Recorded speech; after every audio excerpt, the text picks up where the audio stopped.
At this time, I'm going to turn it over to Anna Norris, who's the Director of Academies at TNTP. Hi, it's so nice to see you all. Thrilled to be here with you today. Um, as you heard, I work for TNTP, and I will tell you a little bit more about TNTP in a minute. But we are going to get started with a little bit of a warm-up.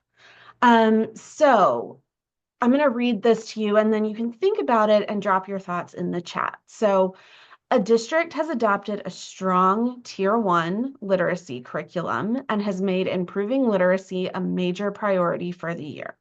The district has set a clear vision for what literacy instruction should look like across classrooms.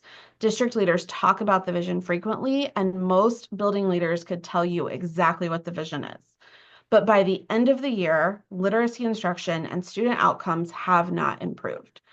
Why might that be the case? So just take a minute or two and just drop your initial thoughts in the chat. No wrong answers here, just a little bit of a warm up to get our brains working. Here, didn't hear and you see anything about teachers, potential for lack of fidelity, lack of teacher buy-in, wondering what was the PD scope and plan. All really important things to think about.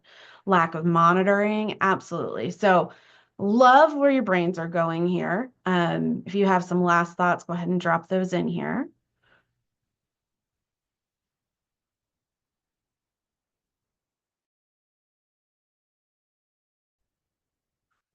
And as you do that, I'm going to drop into the chat a link. This will be our handouts link for today. So if you want to just go ahead and click that and have that open on your computers, I'll let you know when to look at each handout, but that way you'll go ahead and have access to them.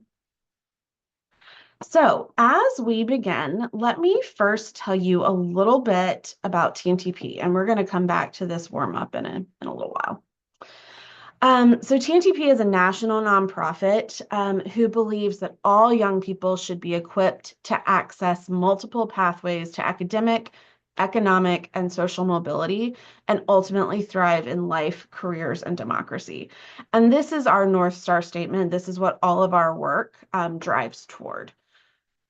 We work in three areas: research, policy, and consulting, with the goal of ultimately helping to transform America's public education system. So I work in the consulting division. I'm a director of academics here with TNTP, and I am currently working closely with the Virginia Department of Education and the Kentucky Department of Education in both states, working on helping to implement statewide literacy strategy.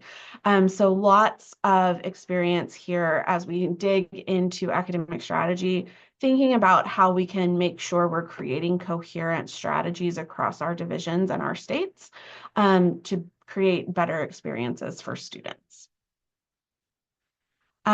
TNTP currently partners with about 6,000 districts across 35 states, ranging from really small rural districts. I actually support a district in Tennessee that has three schools: one elementary, one middle, and one high school. So small rural experience, and then all the way up to some of our nation's largest student population. So this on the map just gives you a little bit of a sense of where we are currently working.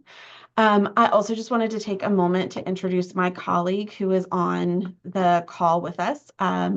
Tanya is here. And Tanya, do you want to just take a minute to introduce yourself? Sure, my bandwidth is a little low, so I go in and out. But Tanya, I'm a partner in the Southeast region of the United States, and I work with Anna. I support all of our work across Virginia. So speaking of small divisions, we work with some of the smallest in Virginia as well as some larger ones. And I also support our work in North Carolina. So lots of literacy work, math work, and multi-language learner work. So happy to be here. And if you need anything after this, we can definitely follow up. Thank you. Great. Thank you, Tanya. So these are our session goals for today.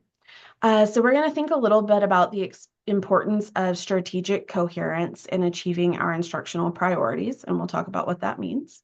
We are going to look at some key levers that must work together coherently to advance our priorities in supporting those levers, specifically thinking about QIM implementation, but also outside of that. And then we'll have some time to do some brainstorming of action steps to align systems and advance our instructional strategies. So really digging into instructional strategy here, and thinking about how to create coherent instructional strategy. So we are going to start with this key idea. Developing a strong instructional strategy requires coherence across multiple systems and practices. And when we talk about multiple systems and practices, we are thinking about everything from our vision of excellent instruction, down to the systems that support that vision. So we think about academic programs and support. This is where things like their high quality instructional materials would fall. This is where alignment in your tier 1, 2, and 3 materials would fall, things like that. We talk about structures and expectations. So this is where we would think about things like the actual structures that we have in place to support our academic programs, such as things like, what does our school day look like? Are we giving teachers enough time to implement materials? Things like that. We're talking about teacher and leader development. So what is the professional learning, coaching feedback that teachers and leaders are getting to drive towards that instructional strategy? We're thinking about accountability and monitoring. How are we holding our school leaders and teachers accountable, for driving towards our vision?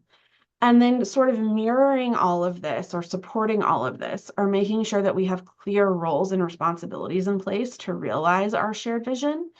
And then making sure that we are building and developing investment from district leaders, school leaders, teachers, families, and students. So really making sure that we are thinking about that investment piece, that buy-in, which I saw someone mention in the chat, and making sure that that's really in place. So with this in mind, and we're going to come back to this in a minute, I'm going to give you another scenario, similar to the first scenario, but a little bit deeper.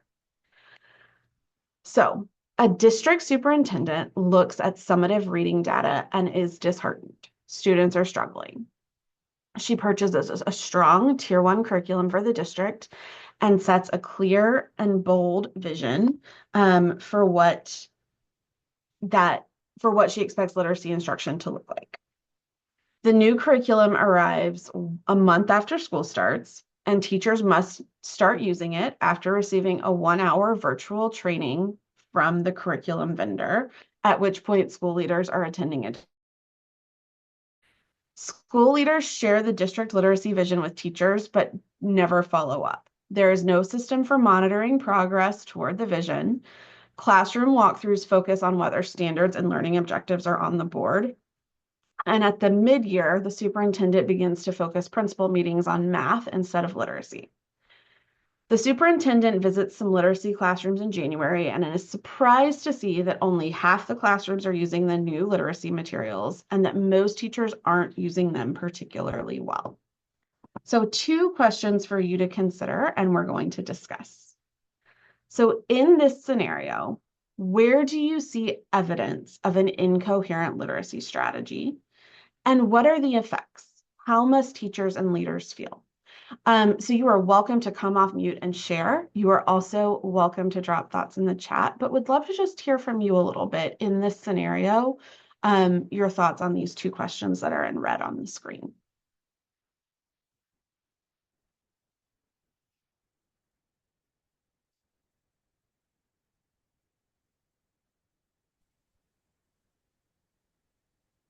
So seeing some thoughts to kick us off in the chat. Were teachers and administrators involved in choosing the curriculum? Oh, and I think I hear somebody coming off mute. There was no buy-in. No buy-in. Yeah, I love that. It seems like it's a very top-down approach. So that's a great thing to keep in mind. Thank you. What are others noticing?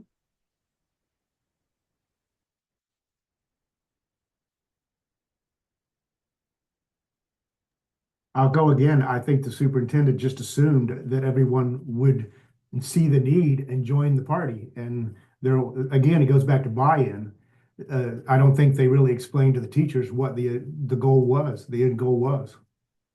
I think that's such an important thing to consider. It does sound like the superintendent gave a little bit of information to school leaders, but never to the teachers directly. And so if the teachers aren't aware of what that end goal is or the why behind it, you're going to have a lot of trouble getting that buy-in. Thank you. Other thoughts? I'm looking in the chat too. Not a quality rollout. Yes, it sounds like the rollout was really quick.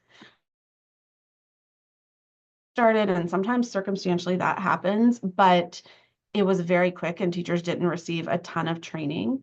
And then I see no focus on the initiative, no fidelity of implementation. Yeah, so you really do need that fidelity of implementation. And that's such an important thing to make sure you're thinking about how do your systems support that as a superintendent? Monica just dropped in the chat, and I think this is such an important thing. The leadership did not attend the training. And so that's demonstrating that if the leadership doesn't find this important, why would the teachers, right? So again, just kind of that buy-in piece is not there.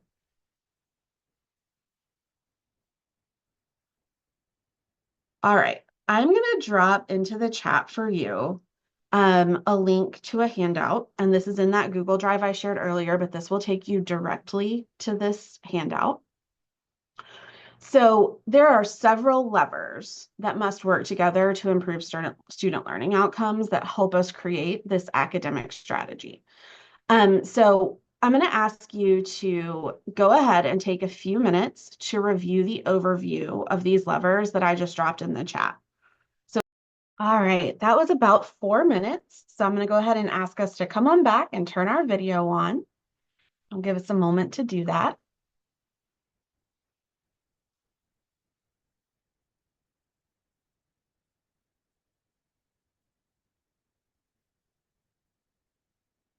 And as you're rejoining, would love to just hear kind of your thoughts or reflections to this question at the bottom of the screen. So what did you notice or wonder about the levers and their common pitfalls that you read about in this handout?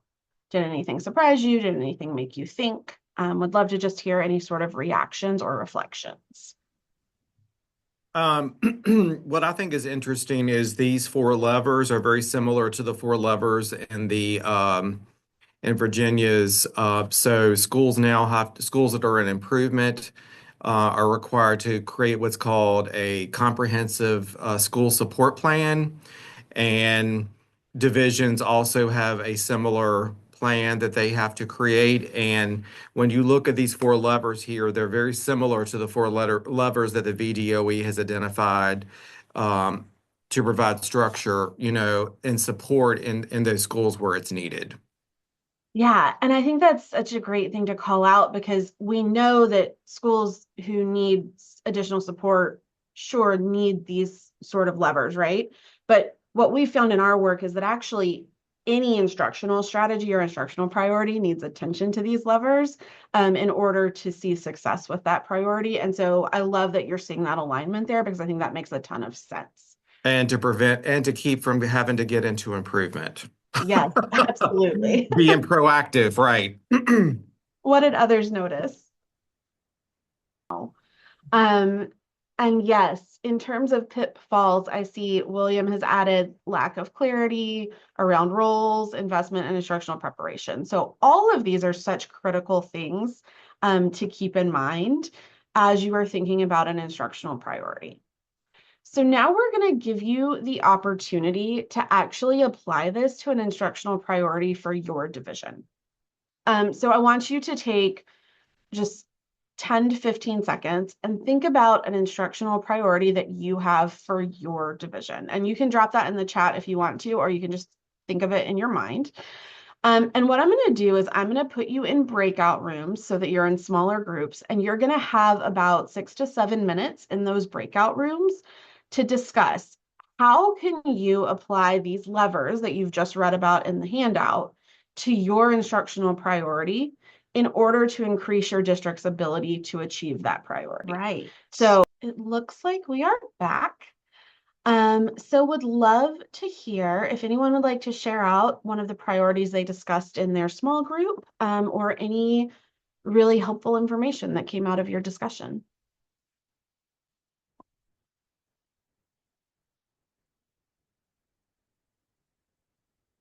One of the things that I shared was the idea of in the leadership realm and thinking about the accountability and monitoring lever is the consistent communication, or how often am I revisiting it at the senior leadership, building leadership, board leadership level, the priority around literacy instruction. And we did a great job out of the gate to begin the year, and we had some neat things I think going on, but then the year starts and there are other things that take priority. But the revisiting of that and circling back and trying to have that as a highlight in lots of different conversational scenarios, I think is something that is important for me to remember. I love that reflection. Thank you so much for sharing. Would anyone from another group like to share something? Well, Wayne and Kathy kind of had the same, almost the same thing. Wayne, you want to describe what you talked about? And kind of Kathy backed up. She's having the same issue with Virginia Literacy Act and some things. Yeah, so I went through um, that document, the levers to accelerate instructional change overview, and there's just some things under each of the four levers that I highlighted, either issues where I found in past roles and past school divisions or currently where I am now. So. For example, under academic programs and some supports, one of the things that I highlighted there was that the instruction and materials are not aligned. One of the things that I've, in two previous school divisions where I've worked, typically when student achievement data is not where it should be. Usually, if you take a look at lesson plans and you're closely monitoring classroom instruction, you notice that there's a disconnect between the activities that teachers are planning and asking kids to do versus what the standard is asking them to do. So there's an alignment problem. And then in terms of what we're dealing with now with the implementation of quality instructional materials with the Virginia Literacy Act, some of the things that kind of resonated with me were, I've done some walkthroughs with my instructional team, and I've noticed that while I did see pockets of where teachers were using Houghton Mifflin, which HMH, which is the core program, I still was seeing a lot of worksheets, a cut and paste, things that like from Teachers Pay Teachers, which I cringe every time I hear that. Um, you know, I think they're still they're kind of doing what they've been asked to do, but they're also still leaning heavily on past practices because I know that sometimes it's hard to let go of those things. And then one of the things that really resonated with me, again, that I've talked to my team about, but we've got to make sure as a senior team that we're communicating to the building leaders that there is an expectation that they are leading and monitoring the successful implementation of these materials. In other words, yes, we here at the district office, we're saying these are things that teachers should be doing, but ultimately, you as the building leader are the ones that should be monitoring the use of these materials in your classrooms every day and providing feedback and coaching in situations where those things are not happening successfully. Um, it has to be the communication around the importance of all of this has to come from us here at central office, but then that message needs to trickle down from us to building administrators and from building administrators to teachers. Wayne, you couldn't have set me up more perfectly for where we're going next, which is to think about what we call the vertical spine of a division or a district. And that is all of those people or entities that are engaged in creating change within a school division. And so one thing that we have learned, and it's exactly aligned to what you were just talking about, is that this vertical spine, as we call it, must be aligned on the instructional vision, the strategies for change, and the expectations for implementation in order to see progress at scale. So I've just dropped a larger version of this graphic that's on the screen into the chat if you want to click on that. And just take the next 2 or 3 minutes to just kind of read through these different elements of the vertical spine. And the question that we are going to discuss in just a moment, as after you've had a minute to look at this, is as a superintendent, how can you influence the layers of the vertical spine when it comes to instructional change in your district? So go ahead. And so you're going to get a chance to apply this back in your breakout rooms. So we're going to think back to the same instructional priority we were just discussing. And I'm going to put you back in your breakout rooms. And what I want you to think about now is in order to achieve that priority that you discussed in your earlier breakout rooms, how will you need to influence each layer of the vertical spine? So I'm going to drop. What are some of the things that you discussed in your breakout rooms in terms of how will you need to influence each layer of the vertical spine in order to achieve the priority you were discussing? And again, feel free to come off mute and share or drop thoughts in the chat.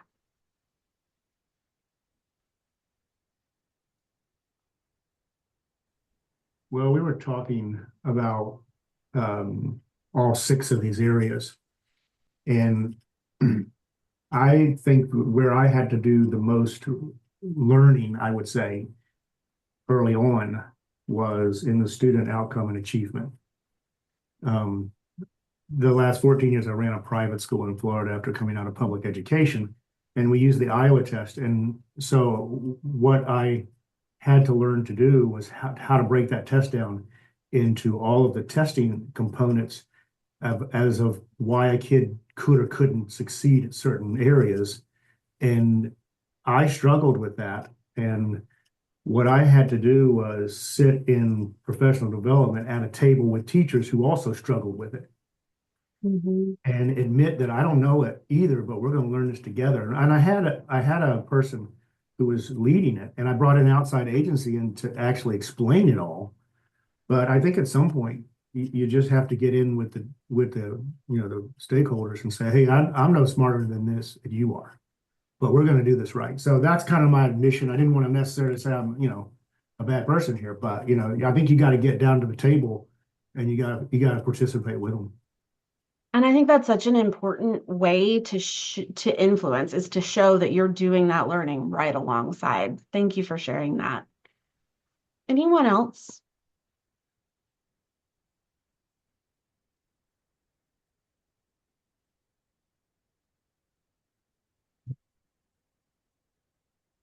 All right, I know we are starting to get close to the hour, and I know you are all very busy and have many things to do. So we are going to just quickly revisit our session goals here, and then I'm going to ask you to just do one last moment of reflection before you sign off. So just want to kind of revisit the importance of strategic coherence in achieving our priorities. We've looked at our key levers that must work together, and you are taking that handout with you so that you can continue to think about that in your own work. And then you've had a chance to work in groups to kind of think about what are some action steps you have taken or can take to advance your instructional strategy. So before you sign off, I would love for everyone to just choose one of these sentence stems for reflection. And share how you're feeling at the end of today's session and share it in the chat.